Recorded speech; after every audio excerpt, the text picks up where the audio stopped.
Fala pessoal, tudo bom com vocês? Sou o Alan e estamos aqui para mais um vídeo do canal AgroNerds. Um vídeo hoje um pouco diferenciado, um vídeo voltado para estar ajudando os colegas, os amigos do agro e as demais pessoas que tenham interesse também em estar fazendo o concurso dos Correios, né? Para quem não sabe, o concurso dos Correios para a gente, carteiro dos Correios, está com as inscrições abertas e no edital cai 10 questões de informática. Como eu sou formado em licenciatura da computação, resolvi gravar esse vídeo para dar uma força, dar uma auxiliada no pessoal concurseiro aí que está querendo almejar uma vaga no concurso público, né? Os Correios, concurso federal, quer ter uma estabilidade. Então, esse é o vídeo para você estar tirando suas dúvidas aí, aprendendo resolução de algumas questões na área de informática. Então, eu selecionei aqui 10 questões da banca IBFC, que é a banca que vai estar realizando o concurso dos Correios, e eu selecionei 10 questões dessa banca para mim estar resolvendo essas questões juntamente com vocês, certinho? Então vamos lá para a primeira questão.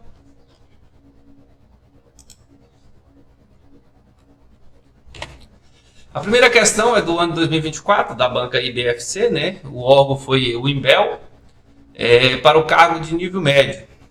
A questão diz o seguinte: arquivos em geral possuem uma extensão. Dessa forma, assinale a alternativa que apresenta qual é o formato de arquivo padrão para documentos criados no Microsoft Word. Deixa eu pegar uma caneta aqui. Vamos analisar a questão.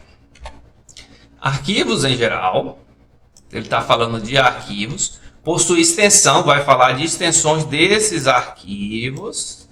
Então é muito importante nós entendermos quais são os principais tipos de extensões de arquivos, e ele quer saber qual o formato de arquivo padrão para documentos criados no Microsoft Word, aquele famoso editor de texto.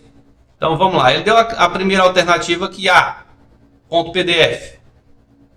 .pdf não é porque é um arquivo de impressão digital, A partir do Word você consegue salvar um documento em PDF, É como se fosse uma impressão digital, para resumir para vocês. A questão B é .txt. TXT é um arquivo básico de texto, um arquivo sem formatação. Alternativa C, HTML, .html. HTML é o arquivo para extensões de página da web, então obviamente não é esse.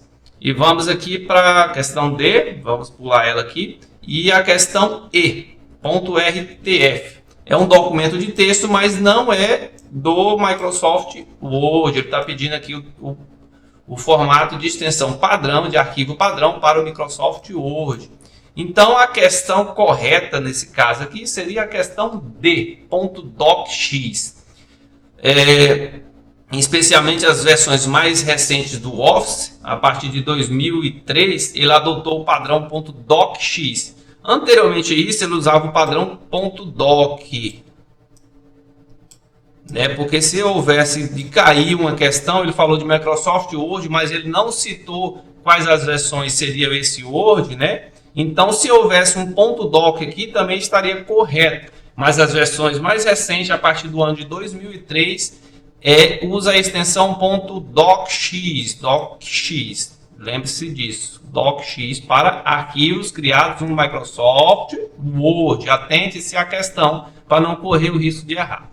Questão simples de análise. Se você estudar um pouco a respeito dos principais tipos de extensões, vai ser fácil você gabaritar essa questão. A próxima questão foi cargo de nível médio, também da Imbel, em 2024. Diz o seguinte: editores de texto são constantemente utilizados para se gerar documentos diversos.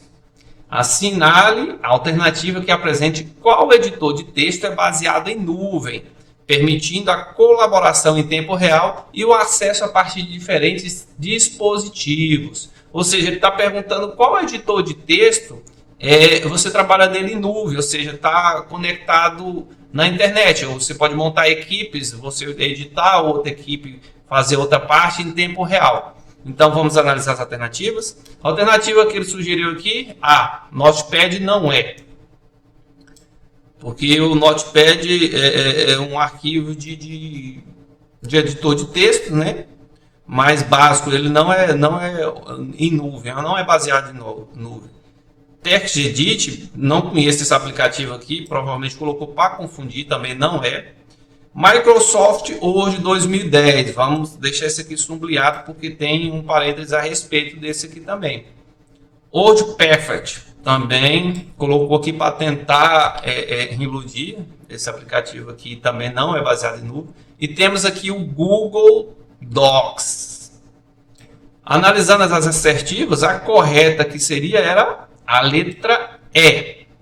Porque o Google Docs é um aplicativo, um editor de textos baseado em nuvem, né? Você não precisa ter o aplicativo dele instalado no seu computador. Você simplesmente vai acessar o seu navegador, vai entrar na página do Google Docs e lá você vai ter a aplicação rodando em nuvem. Você precisa ter acesso à internet para utilizá-la. Tudo que faz lá é salvamento automático. Você pode fazer textos trabalhos colaborativos, por exemplo, você começa a editar um trabalho acadêmico lá e você tem outro companheiro, outro parceiro que também está editando aquele trabalho ao mesmo tempo. As pessoas podem estar trabalhando no mesmo arquivo simultaneamente.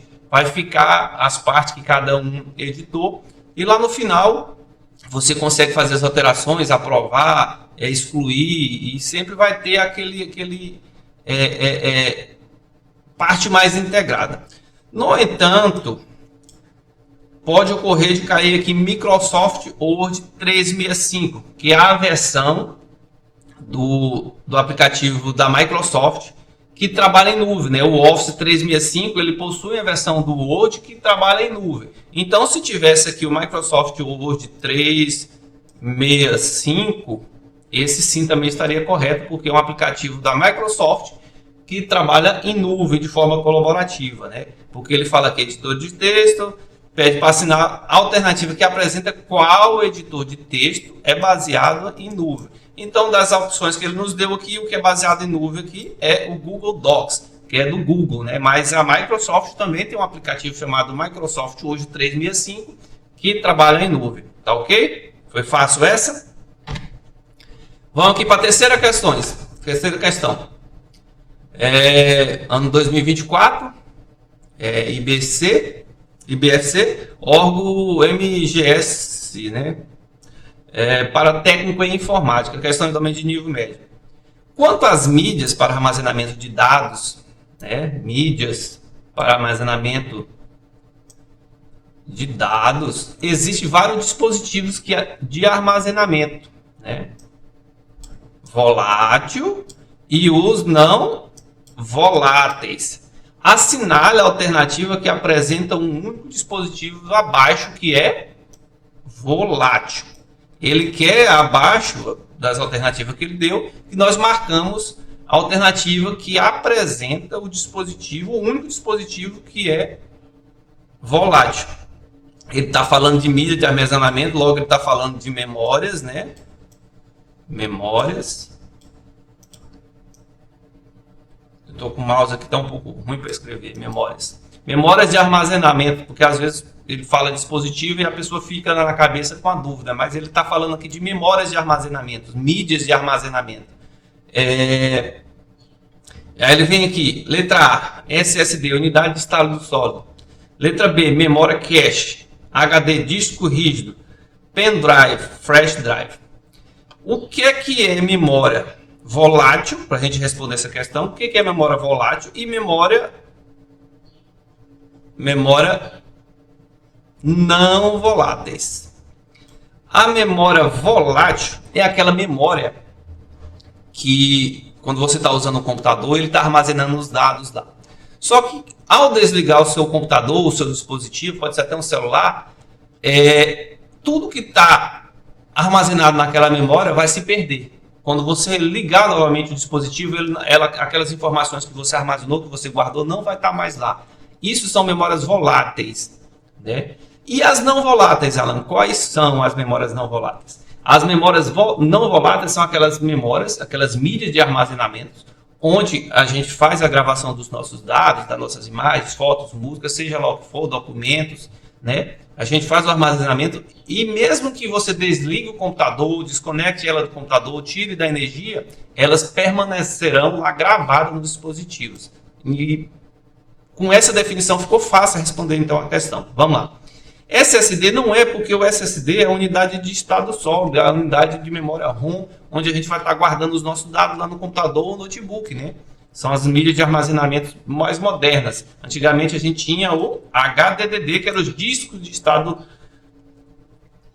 os discos rígidos, né? Aquele que tinha um discozinho girava, e ele se modernizou e virou o SSD, que é uma memória de estado sólido, que tem maior capacidade de armazenamento de dados, né? Armazena os dados com mais rapidez. Então hoje praticamente todo computador vem com SSD embutido, né? Então SSD não é, porque ele guarda as informações que são guardadas deles não são voláteis, né? Memória cache, vamos passar ela aqui. O HDD era como se fosse a versão antiga do SSD, né? Então ele servia também para armazenar dados, gravar informações. Então logo ele não é. E o pendrive, todo mundo sabe que você guarda no pendrive aí, se ele não tiver nenhum problema de queimar, por exemplo, você quebrar ele, vai estar lá guardado. E mesmo que às vezes esteja guardado, você conseguir levar para uma pessoa que repara os dados, vai conseguir extrair aqueles dados que estão no pendrive. Então ele é um tipo de mídia não volátil, né? Você guardou as informações e vai estar lá salvo. Então a resposta correta seria a letra B, memória cache. O que seria a memória cache? Memória cache é a unidade de armazenamento de memória que fica lá no processador do computador. As informações, o processador vai solicitando um punhado de informações para processar, e ele vai guardando muitas informações para ele buscando com maior agilidade, muita rapidez. Ele pega, por exemplo, ali do SSD, joga para a memória cache e fica fazendo essa ponte para ter mais poder de processamento. Então ele joga na memória cache para poder ter acesso a esses dados mais rápido. Porém, se você desligar o seu dispositivo, desligar o seu computador, tudo que está armazenado lá é perdido, não fica salvo. Então ele usa simplesmente para fazer uma conexão mais rápida, né? Ele faz um pré-armazenamento na memória cache para trabalhar de forma mais eficiente, porque geralmente é pouco espaço, porém é uma memória com muito mais desempenho de entrega para o processador. Então a correta seria a letra B. Próxima questão. Existem sistemas operacionais SOs, né, que é a abreviação de sistemas operacionais, de 32 bits e também de 64 bits. Assinale a alternativa que explica corretamente um SO de 64 bits. Ele quer uma alternativa que explique o que é um SO de 64 bits. Vamos lá então. Um SO que suporta apenas 64 programas simultâneos? Não. É um SO que requer no mínimo 64 GB de memória RAM? Também não é. Um SO otimizado para processadores de 64 núcleos? Também não é. Porque você pode estar instalando, por exemplo, um SO de 32 bits, né? E um de 64 núcleos. E 64 núcleos hoje é mais para processadores de alto desempenho, né? Servidores principalmente. Um SO que utiliza instruções de 64 bits para processamento de dados. Essa é a resposta correta. Um sistema operacional de 64 bits ele trabalha de forma muito mais rápida em comparado a um de 32 bits. Porque os processadores vai trabalhar em conjunto com um sistema operacional 2 vezes mais rápido, entendeu? Porque ele consegue mandar mais instruções para o processador. Então, o SO ele depende de um processador de 64 bits e ele consegue mandar mais informações, consequentemente o processador vai ter muito mais agilidade para trabalhar, porque ele vai trabalhar o dobro do 32 bits. Então, ele é um SO que utiliza instruções, né, de 64 bits para processamento de dados. É como se aqui o SO de 32 bits fosse apenas uma estrada de mão única e o de 64 bits fosse uma estrada de mão dupla, né, ou até mais, entendeu? Então ele consegue tem uma capacidade de enviar instruções para o processador muito mais rápida do que se comparado no 32 bits. Então a resposta correta seria a letra D. Sobre hardware e software, analisa as afirmativas abaixo e vê valores verdadeiros, V ou falso, F. Sobre hardware e software. Ele quer que analisemos as alternativas abaixo e para darmos valores de V ou F, né? Verdadeiro ou falso. Os sistemas operacionais são tecnicamente considerados como software. Primeiro nós precisamos entender o que é hardware e o que é software para responder essas questões. Eu vou dar um macete bem fácil para vocês. Hardware é a parte que a gente chuta, que são os componentes eletrônicos, tipo uma placa de vídeo, uma placa de vídeo bonitona, um mouse é um hardware, um teclado é um hardware, a placa-mãe do computador é um hardware, o próprio processador é um hardware. O software é a parte que nós xingamos, né? É a parte que a gente vê, manuseia através dos hardware, mas a gente não consegue pegar, a gente não consegue tocar. Então, o software seria isso, né? É a parte lógica que tem seu código programado lá para executar as funções, para fazer os hardware executar as funções que a gente deseja. Então, a hardware é a parte que a gente consegue pegar, que a gente consegue chutar. E o software é a parte que a gente xinga. Então, baseado nisso, para ficar mais fácil para vocês, a gente vai responder as questões. Os sistemas operacionais são tecnicamente considerados como softwares, correto, né? O sistema operacional é um aplicativo, né? E ele é um software, a gente não consegue tocar no sistema operacional, a gente não consegue pegar no sistema operacional, né? Então, ele é um software, sim, tá? Verdadeiro. São dispositivos tipicamente de saída, o touchpad. Vamos ver, o que é dispositivo de saída? Existe tipo de dispositivo de entrada, de saída, existem dispositivos que fazem as duas funções, mas o de entrada.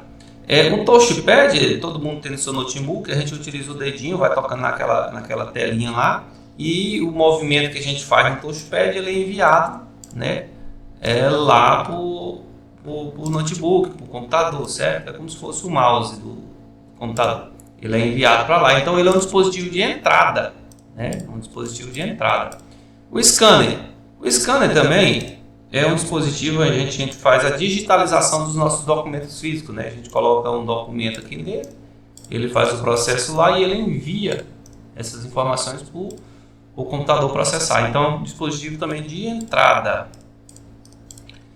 E o webcam, eu estou usando essa webcam para gravar aqui, ele está capturando a minha imagem e está enviando, né? A webcam está enviando essas imagens lá para o computador para fazer o processamento delas. Então também é um dispositivo de entrada. Então, se a gente analisarmos a questão aqui em questão, são dispositivos tipicamente de saída. Ele está afirmando que é de saída, que o touchpad é de saída, o scanner e o webcam é de saída. Mas como vimos aqui, eles não são de saída, eles são de entrada. Então a questão é falsa. Certo? A próxima, um bom exemplo de hardware, né? Nós vimos na questão anterior que hardware é a parte que a gente chuta, a parte que a gente consegue pegar, né? São antivírus. Olha, atenção, antivírus é um aplicativo, é uma aplicação, né? Um software. Então, software é diferente de hardware. Software a gente não consegue tocar, não consegue pegar. Navegadores também é um aplicativo. A aplicação é software. A gente não consegue pegar lá no navegador, certo? Então essa questão também está errada, falso, afirmativa falsa. Assinale as alternativas que apresentam a sequência correta acima abaixo. Então ficamos VFF. Qual é a alternativa que tem o VFF? VFF, alternativa D. Não, cadê? VFF, desculpa, alternativa A. VFF. Certo? Próxima questão, vai falar de redes. Os principais tipos de redes de computadores que existem são LAN, PAN, MAN e WAN. Assinale a alternativa que apresenta o tipo de rede que conecta dispositivos pessoais, como smartphone, tablet e teclado. Ele está falando pessoal. Então vamos lá, o que é a LAN? É Local Area Network. Então não é. Ele vai conectar dispositivo, por exemplo, aqui numa pequena empresa, né? Seria uma LAN. Ele conectaria os dispositivos dessa pequena empresa, então não é. O que seria PAN? Pessoal Area Network. Também vamos pular aqui. Metropolitana Area Network. Seria uma rede que conecta os dispositivos, por exemplo, aqui numa cidade. Então ele está falando que conecta dispositivos pessoais, né? Então não é. E o WAN, que é o World Area Network, vai conectar dispositivo praticamente em todo mundo, na verdade, né? Então também não seria, porque ele está perguntando qual que seria a alternativa que conecta dispositivos pessoais.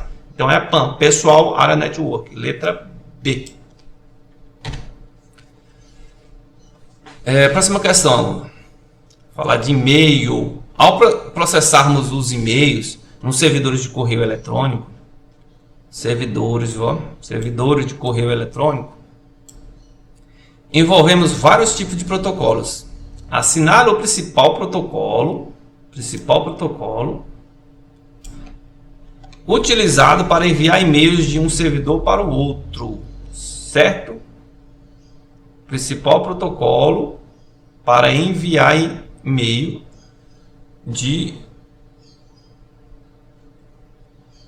um e-mail, né, no caso de um servidor para o outro. Ele está falando o principal. Nos e-mails existe os aplicativos, as aplicações que fazem envio de e-mails, ele trabalha com alguns protocolos, né? E ele está querendo o principal aqui, ó, o principal que faz envio de um e-mail de um servidor para o outro. Vamos analisar. SMTP, IMAP, SNTP, esse aqui rabiscado que não existe, e POP. A gente está aqui em dúvida nesses três, né? O POP não é, porque ele é um POP3, ele é um protocolo de e-mail, mas ele não faz envio de um servidor, tá vendo? De servidor para o outro. O IMAP também ele é um protocolo utilizado nos correios eletrônicos, mas também ele não faz envio de um servidor para o outro.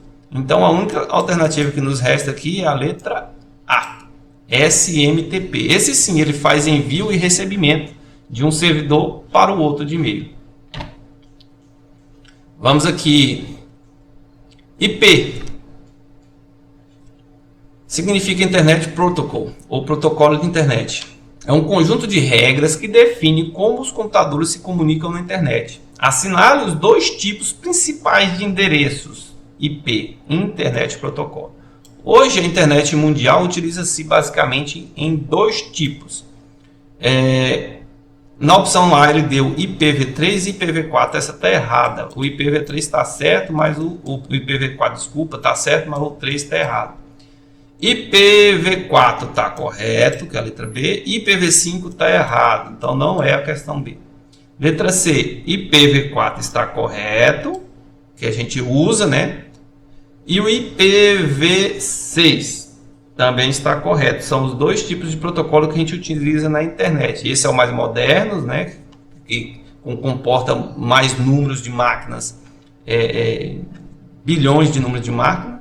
E esse aqui que já está ficando até um pouco mais obsoleto, porque tem tantos dispositivos conectados no mundo que ele tem que fazer compartilhamento, desconectar um para poder conectar o outro, que é a versão que a gente utiliza ainda também, que é o IPv4. O IPv5 não existe e o IPv6 existe. Então a questão correta é a letra C. Ótimo, que a próxima questão.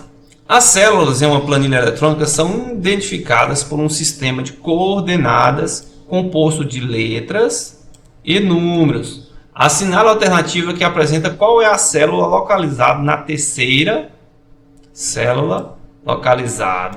na terceira coluna e na quarta linha. Ele está falando de planilhas eletrônicas. Um exemplo de planilha eletrônica é o Microsoft Excel. Como é que é o Microsoft Excel? Ele é basicamente isso aqui, composto de linhas, né, e colunas. Quando você abre o Excel, ele está mais ou menos assim, ó. Tá bem mais bonitinho, né?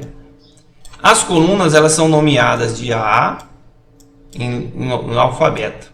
Utiliza as letras do alfabeto para marcar ela. A, B, C, D e assim vai. E as linhas numeradas em números até o infinito lá. Ele está querendo saber as células do sistema planilha, do sistema, assinala a alternativa que apresenta qual é a célula localizada na terceira coluna. Qual é a terceira coluna? 1, 2, 3, que é essa aqui. E na quarta linha. 1, 2, 3, 4. Então vai ser a... Ele queria essa aqui. Vai ser... A coordenada dela é a C4. As colunas, é só lembrar que as colunas são marcadas com letras. E as linhas são marcadas com números. Então, quando você faz a intersecção, vai dar o C4. Então, a C3 está errada, né? A letra A. O B também está errada e a C está errada. A correta é a letra D. A próxima questão. No editor de texto, próxima e última questão, né? No editor de texto, o Word do Microsoft Office, né? Word Microsoft Word, Office, muitas vezes é necessário inserir uma nova página. Em um documento, certo? Assinale a alternativa que apresenta o atalho de teclado que permite inserir uma nova página. Se você está lá com o aplicativo Word aberto, se você der Enter seguidas vezes ou até mais, ele não vai inserir uma página, ele simplesmente vai descer. Tem um cursorzinho, né? Ele vai descendo um cursor, ou se tiver alguma coisa aqui antes do cursor e você der Enter, ela vem descendo as linhas abaixo. Ctrl N, essa seria a resposta certa. Se você apertar Ctrl N lá no seu aplicativo do Word, quando ele estiver aberto, você tem sua página lá aqui, o seu cursor está aqui, você dá um Ctrl N, ele vai inserir uma nova página abaixo. Já vou mostrar para vocês como é que funciona isso. Tab N também não é, e Ctrl Shift Enter também não é. Vou mostrar para vocês, eu finalizei os slides aqui, vou mostrar para vocês como é que isso funciona, quer ver? Estou aqui com o Word aberto. Se eu der Enter, tá vendo que o meu cursor faz só descer? Tipo, se eu tivesse algum texto aqui, meu cursor tivesse antes, ele descia o conteúdo da linha para a linha abaixo. Agora, tá vendo? Eu tenho só uma página, certo? Se eu apertar Ctrl N, ele vai me adicionar outra página aqui, tá certo? Pode adicionar lá embaixo. Como minha tela é um pouco grande, ela adicionou ao lado. Se eu dar um Ctrl N de novo e assim sucessivamente, tá vendo? Seria aqui embaixo. Então, a resposta correta seria Ctrl N. Certinho, pessoal? Eu espero que todos tenham gostado do vídeo, né? Todos tenham gostado do vídeo. Esse aqui é o primeiro vídeo que eu faço aqui ensinando informática para os meus inscritos, né? Você que está fazendo um concurso, eu acredito que isso te auxiliou pelo menos o mínimo possível para você conseguir acertar pelo menos as duas questões que são o mínimo exigido lá para você passar no edital na parte de informática. Lembrando que tem os outros requisitos, português, matemática, né, os conhecimentos específicos. Mas o mínimo exigido são duas questões informáticas. Vão cair 10 questões para a gente de carteira para nível médio e você tem que acertar no mínimo duas questões. Então, se qualquer uma dessas 10 questões cair lá na prova, você vai acertar pelo menos... Caiu duas questões, você já não zera a prova, né?